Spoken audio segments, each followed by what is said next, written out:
Hello, the world according to Lanza.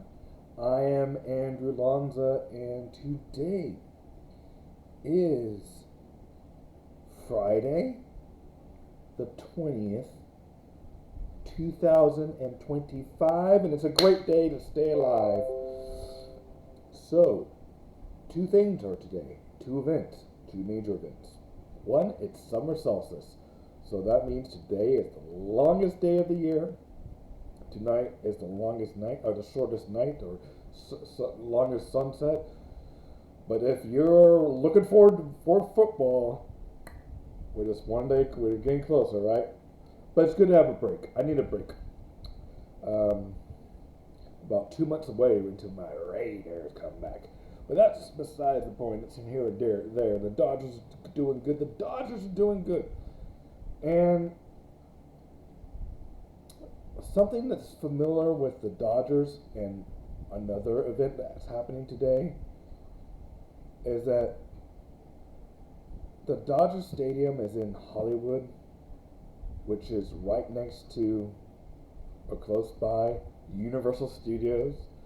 And in 1975, Universal Studios, or in 1974, they were in production of a film based on a book by Peter Blatchley called Jaws.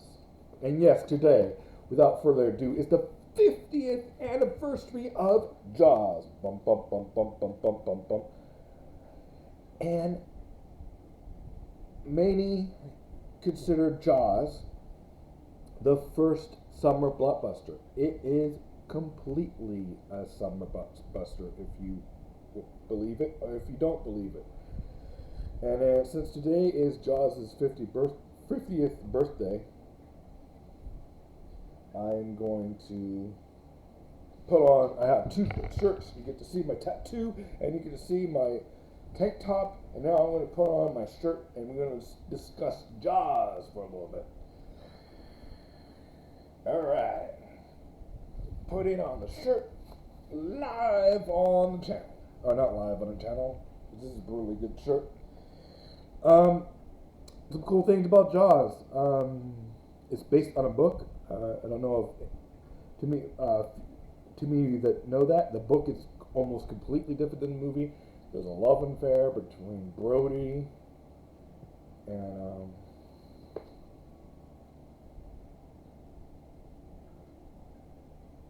there's a affair in this film.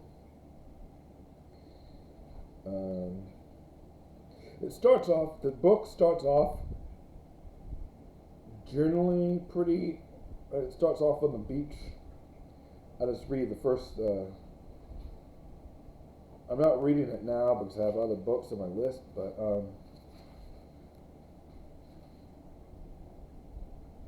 I like how the book reads, and it does kind of. The intro of the book is similar to the movie, but the rest of the plot, some of the plot lines aren't. Actually, the characters in the book are way less likable than they are in the movie. The great fish moved silently through the night water, propelled by a short sweeps of its increased tail. The mouth was open to permit a rush of water over the gills. There was little other motion, an occasional correction of apparently aimless course by the silent raising and lowering of the pectoral fin as the bird changes direction by dipping one wing and lifting the other. The eyes were slightening in the black, and the senses transmitted nothing extraordinary to smell the permissive brain. The fish might have well been asleep, save the moment decided by the countless millions of years of instinctive consistency. Yes. So it describes the fish. Jaws here is the shark, is the fish. The book was published in 1974. The Universal got a hold of it. I think it was published pretty much when Universal got the rights to the story at the same time. Um, Jaws, of course, was directed by Steven Spielberg. He was like 26 years old. Um, and this is actually his second feature. His first movie, this is actually his third movie. One, he did a TV film um, called Duel, which is kind of like Jaws in a way, from 1971. It was a TV movie. And he did a handful of smaller credits on for NBC Universal. Duel, the Sugarland Express in 1974, and boom, his second or third film, whatever, if you don't count the TV movie, his third film is Jaws, and it is a summer movie through and through. I believe it was actually filmed during the summer. Uh, Filmed in 1974 on Martha's Vineyard. It was way over budget, way overdue. The whole movie was filmed, and the most of the movie was filmed in Martha's Vineyard, except for one little part. And if you've seen the movie, let me know in the comments below what part was filmed in California. There was one small part that was filmed in California in the pool. And of course, they built the shark at Universal Studios, transferred the shark to Maxford Vineyard. Yes, today is officially 6/20. Look at that, 6/20/75. Today's the direct exact day that this film was released. And let's say it impacted cinema when it was released. The storyline takes place during summer, hence it literally takes place during the weekend of the 4th of July. It's about as Americana film as you get. You damned if you do, you're damned if you don't. If you close the beaches, the economy of the town dies. If you open up the beaches, then people literally die by eating the shark. So you're damned if you do, you're damned if you don't. And of course, countless rip-offs have been made after Jaws.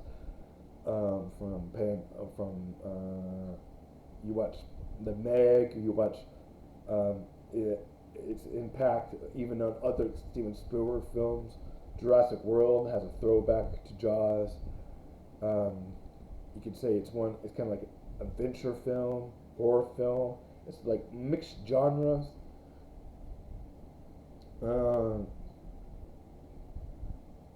Those Indianapolis. See, if they made a remake of Jaws from the novel, it might be an interesting movie or TV series because there are some significant changes. I have to reread this again. But this book, let's see, this book would be 51 years old because Jaws is 50 years old. It came out in 74. Of course, if you like the sequel, there's 4 sequels. All of them kind of have summer vibes, except for one, Jaws Revenge.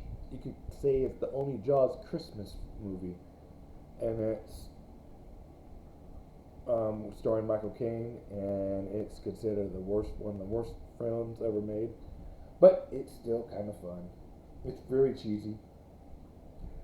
If you go on the tram, the ride has a shark on it. I posted on my Instagram, multiple celebrities and directors have been influenced by this movie. When I turn, let's see, I want to say 35, or it was like a while ago.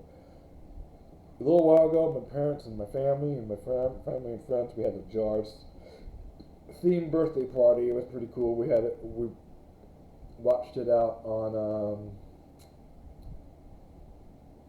We projected it out outside in the back. Uh, yes, it is definitely because the term summer blockbuster, I can't say that enough. It is the ultimate summer blockbuster.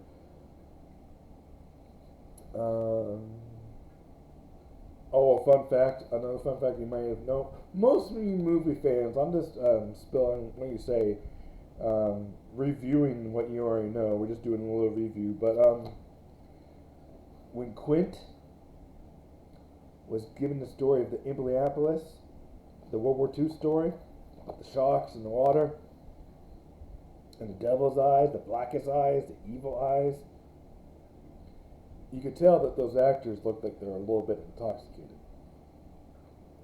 I don't know. I know you're not. We always say you're not technically allowed to probably have a beer while you're filming on set, but it's 1974. Um, this is a true fact, and not trying to say, hey, go get drunk while you watch Jaws, but will say that Mr. Robert Shaw was actually intoxicated when he said that speech, that improvised speech. That is facts. He said it. He was drunk. He said it once. It was one take, and it was perfect. And we all know that Jaws had lots of problems on that film set, but that one take was kind of made because the shark didn't work. There's documentaries all about it. This is common knowledge. I feel like most people know and understand the behind the scenes stuff, Jaws, but anyways, happy summer. I hope you guys are having a good summer. My favorite Jaws movies are Jaws 1, 2, and 3. 3 is stupid, but it's fun. It has Rain from Back in the Future in it, and it also stars Dennis Quaid in number 3. Oh, if you like here's a fun fact. Here's a fun fact. If you like James Bond movies, and if you like From Russia with Love, this is something off the top of my head.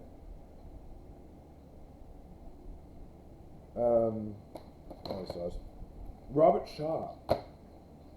Robert Shaw. He stars in. He's way more fitter, and he has no mustache, and he doesn't look old. He stars as the villain in Doctor No.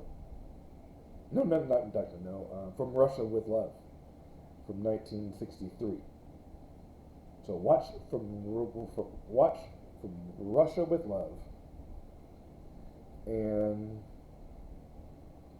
you can see an earlier role of Robert Shaw's acting career. He's also in Robert Shaw. If you follow him throughout the years, one of his another famous Universal movies that he made about 2 years before Jaws in 1973 was The Sting with Robert Redford.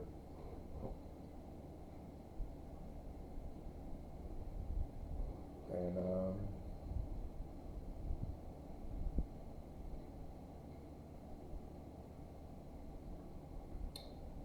yeah, so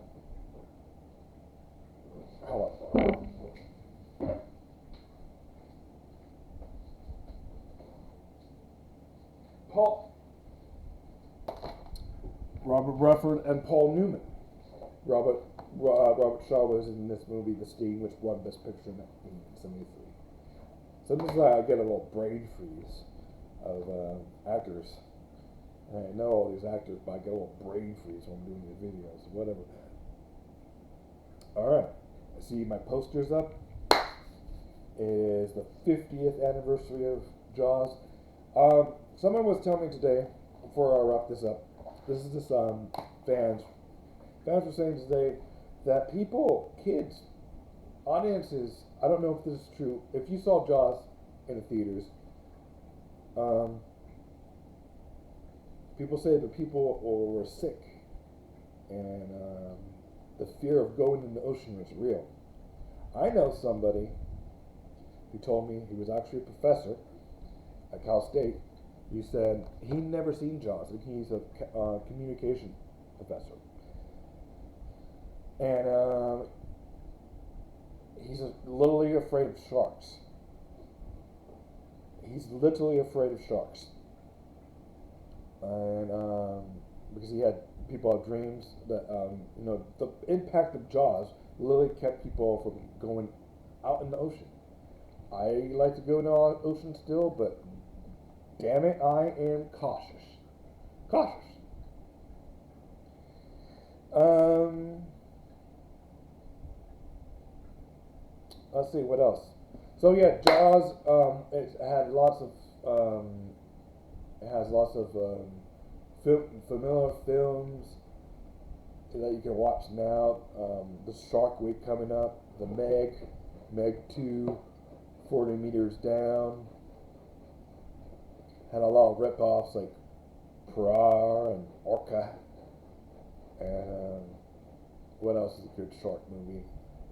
There's nothing that compares to it because all the movies that are like rip-offs nowadays are stupid and cheesy and pretty dumb. Like Sharknado and The Meg is out far-fetched and full speed, and Meg 2, like I said, and so shark movies have not really have been since Jaws. We haven't really seen a really good shark movie, but it has its legacy is in the ride. The legacy is just in you watch Jurassic Park, watch The Lost World, um, and you watch Jurassic anything where animals are attacking humans. You can say, or aliens, or any kind of danger that's a monster attacking a human. Like, what's cool after Jaws is we really got a good string of horror films. Halloween came, or Star Wars came right after Jaws in 1977, the original Star Wars.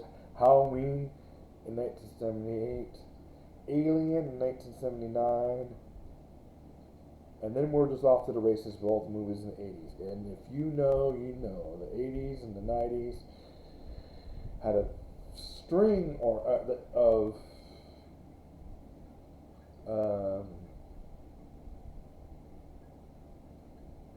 a new era of big budget blockbuster films, and it continues on to this day. But one could argue that the December months have kind of overclaimed the blockbuster movies are a little bit more scattered out nowadays. Not necessarily in summer, although this July I have to get you guys going to the movies again. This July we have Jurassic Park Rebirth on July 2nd. We have another Superman on July 11th. We have Fantastic Four at July 25th, I believe. And then it's on to the dramedies. Not really know what's on. There's some good drama films coming out in August. I don't know the August slate by heart. But I know July is going to be packed. But by when August hits, once those movies are over, it's football season again, kind of. And that's how literally when July ends, it's almost a mixture of, Universal Studios returning to they switched it up from summer to the horror themes, Universal Horror Nights. Universal Horror Nights will be mid-August, and Of course, Disneyland will switch, or they switch earlier and earlier. I don't know why they do that. They don't even wait until September. We get into some Halloween mode, Halloween stuff, late August. It seems like the weather doesn't change, but I digress. So that would do it. Until I'm looking forward to watching F1. F1, the new Brad Pitt movie on my birthday. That's next Friday. Maybe I'll do a little review. I'm looking forward to watching the new Megan movie. That's a little robot horror film. There's a handful of good dramas coming out once it gets close to Oscar time. By the way, speaking of Oscars, Jaws was nominated for Best Picture, and it lost to One Flew Over the Cuckoo's Nest. One Flew Over the Cuckoo's Nest is a great film, but Jaws, I think, is way more impactful. Anyways, go out to the beach. Heading out to Ventura later on this week in Santa Monica. Get some beach vibes there before I pick up my mom and dad at LAX. LAX is going to be crazy. I'm ready for it. So I'm going to get one more look at the ocean next week, and then picking up my parents. Then I'll review some movies for you guys, and that will be it for July. Can't believe these. I try to do one video a week, or at least 2 or 3 videos a month, and it really does make time fly, doesn't it? All right, that was my Jaws anniversary, 50 years anniversary. 50 years of Jaws. If you think about it, that's a long time. Dang, that is crazy. All right. This is the World According to Lonza. I am Andrew Lonza. Have a good night. Have a good day tomorrow. I'll talk to you later. Bye.